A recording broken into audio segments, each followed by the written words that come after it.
This is the Daily Blast from the New Republic, produced and presented by the DSR Network. I'm your host, Greg Sargent.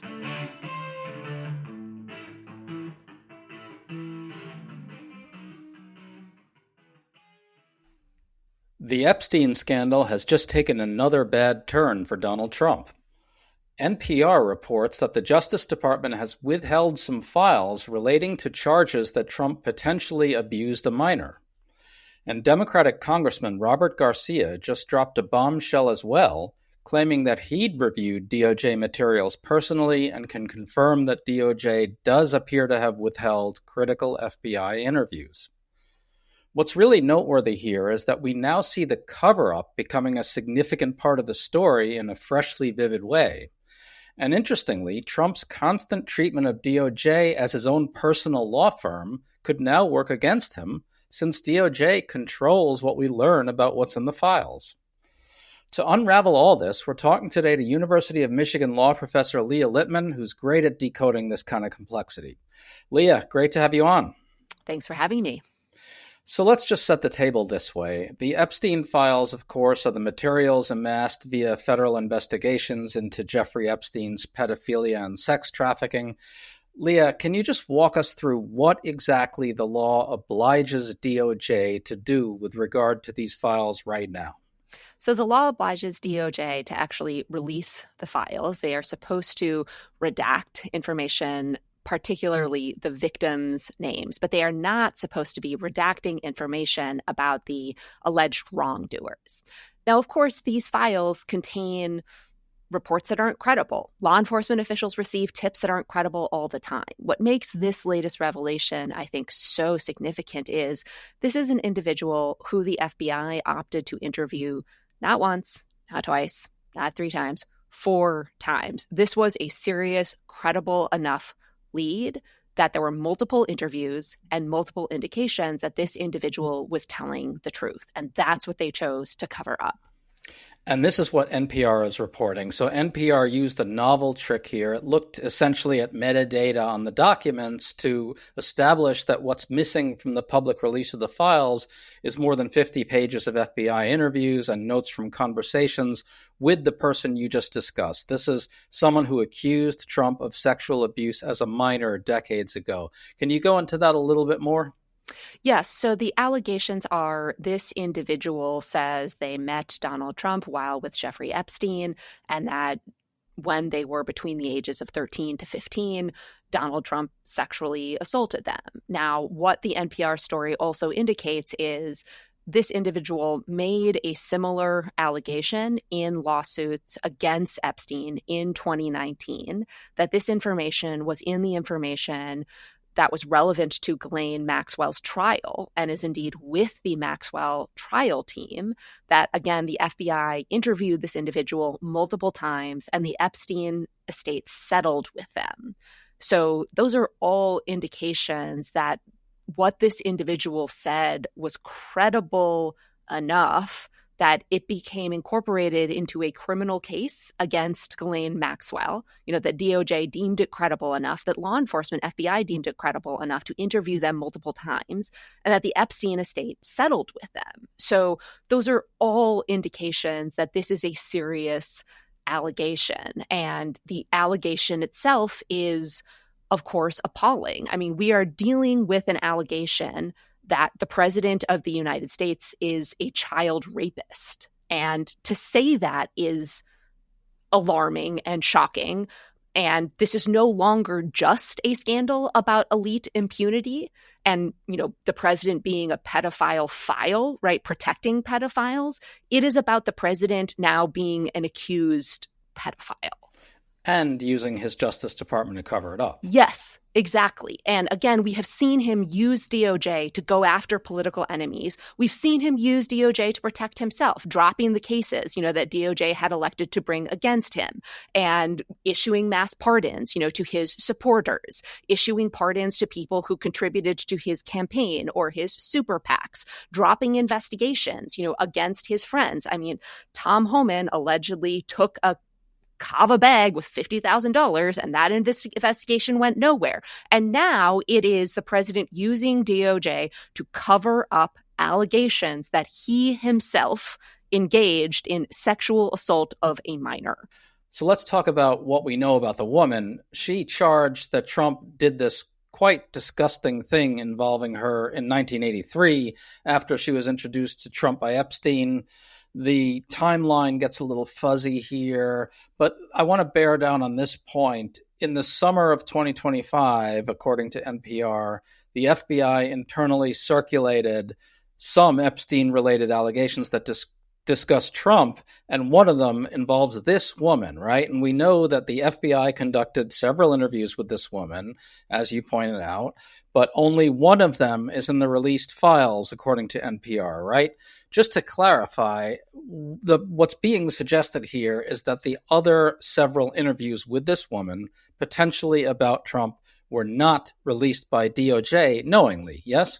Yes, exactly. That is the allegation. DOJ and FBI, apparently as part of the process of determining which files they were going to release, prepared a slide deck that was distributed within the executive branch that documented allegations against high-profile individuals. And they didn't include, all of the allegations, the not credible ones, against Donald Trump and others, but they included this one. So that's another indication that they treated this one as more serious, and that's the one that they are alleged to have culled information and kept the interviews out of the files. Right. And so into this steps Congressman Robert Garcia, who's the ranking Democrat on the Oversight Committee.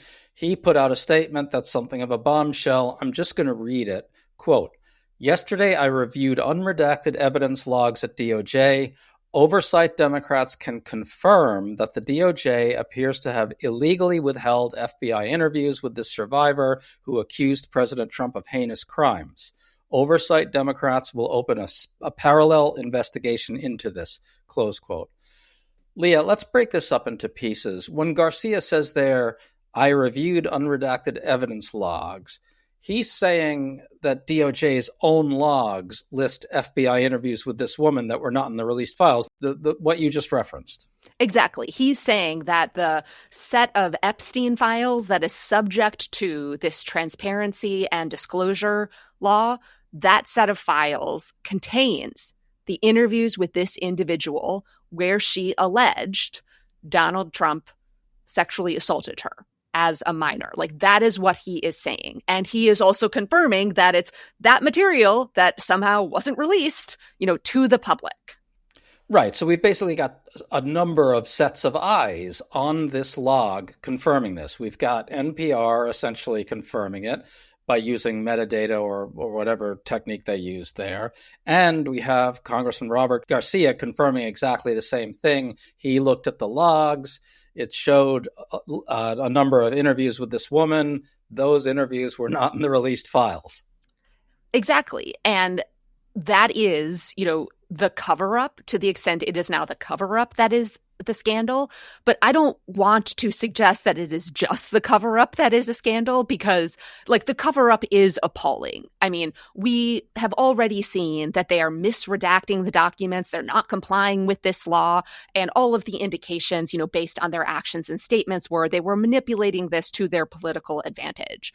But I don't know that we really had evidence or a credible argument that the things they weren't releasing included allegations of misconduct, not just that Trump knew about Epstein's misdeeds, not just that Trump was enabling or facilitating it, but that he was participating in it. And again, just to say the statement is shocking. We are dealing now with an allegation that the president of the United States raped and sexually assaulted a child and is now using his Department of Justice to try to cover that up. And we don't know. It's unbelievable. And so piece number 2 of what Congressman Garcia said there is this. Presumably, it should be easy to confirm, like the GOP chairman of the House Oversight Committee, James Comer, could do exactly what Robert Garcia did: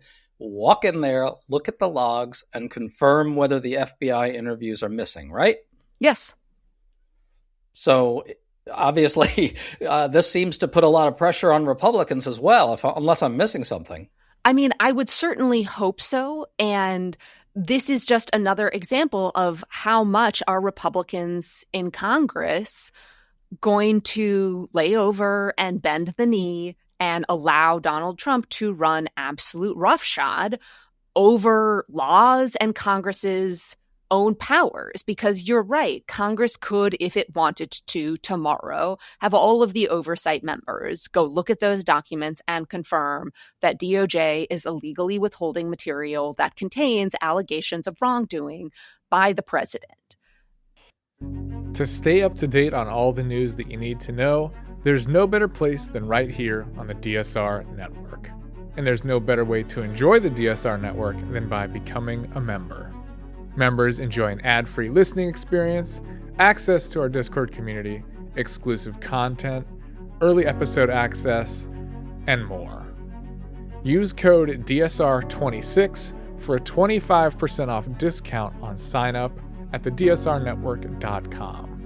That's code DSR26 at thedsrnetwork.com/buy. Thank you, and enjoy the show.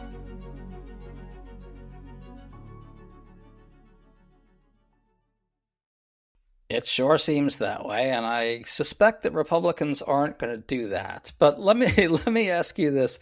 Is there any legal means for forcing DOJ's hand here now that such a clear circle seems to have been drawn around specific missing files? So it's a little unclear what the legal recourse is to the extent you're asking about litigation, because in order to bring suit, you would need to identify a plaintiff who is injured by the failure to disclose those particular files. I am certainly not in a position to speculate about whether, the individual who made those allegations would want to bring suit. I'm not honestly sure that a court would say that individual even had standing to bring suit.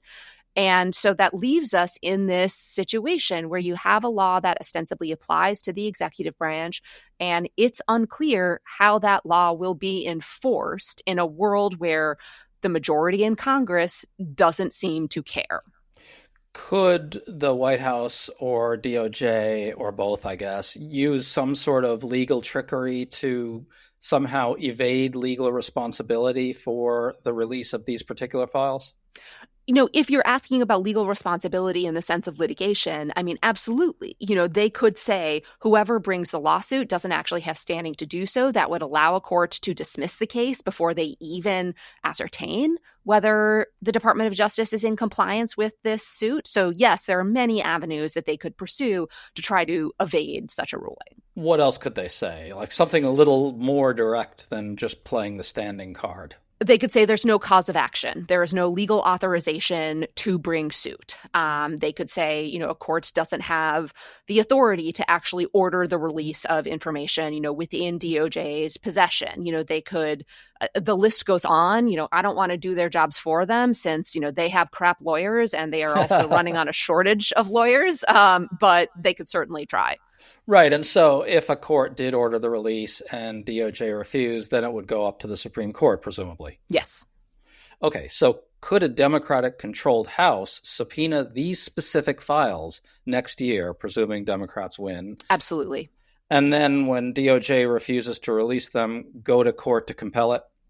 Yes, they could. And just to go back to my hobby horse, this is part of why the courts matter, because you can also imagine, even in a world where you have a Congress trying to enforce the law, you can imagine courts, and specifically this Supreme Court, getting in their way. Recall that, when Donald Trump was subject to subpoenas by the New York District Attorney's Office, and grand jury, as well as Congress, the Supreme Court essentially slow-walked those cases and injected a legal standard and required courts to make additional findings that delayed the ability to actually enforce those subpoenas.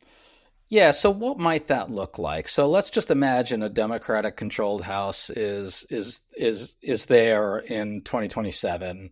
One of its first acts, I guess, would be to draw up very specific subpoenas, right? Saying these files, I mean, there may be many other revelations by the time 2027 rolls around, but just for the sake of argument, right, they could really be clear and specific and say, release these, DOJ. What would happen then? How would it unfold? What would the timeline look like?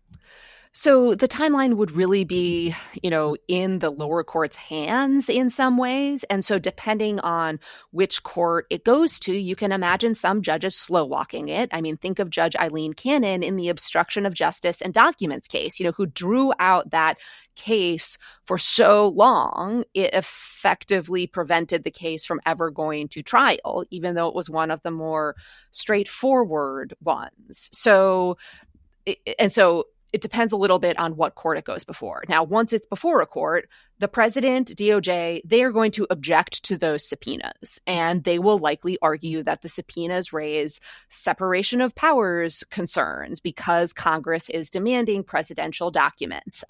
In the Supreme Court's opinion that I was alluding to earlier, Trump versus Mazars, the court basically added a bunch of language that suggested historically, those sort of demands were resolved by the political branches without involving courts. And once you go to court, then the Supreme Court added, courts can assess the separation of powers considerations as to whether, Congress is entitled to the information or separation of powers considerations instead.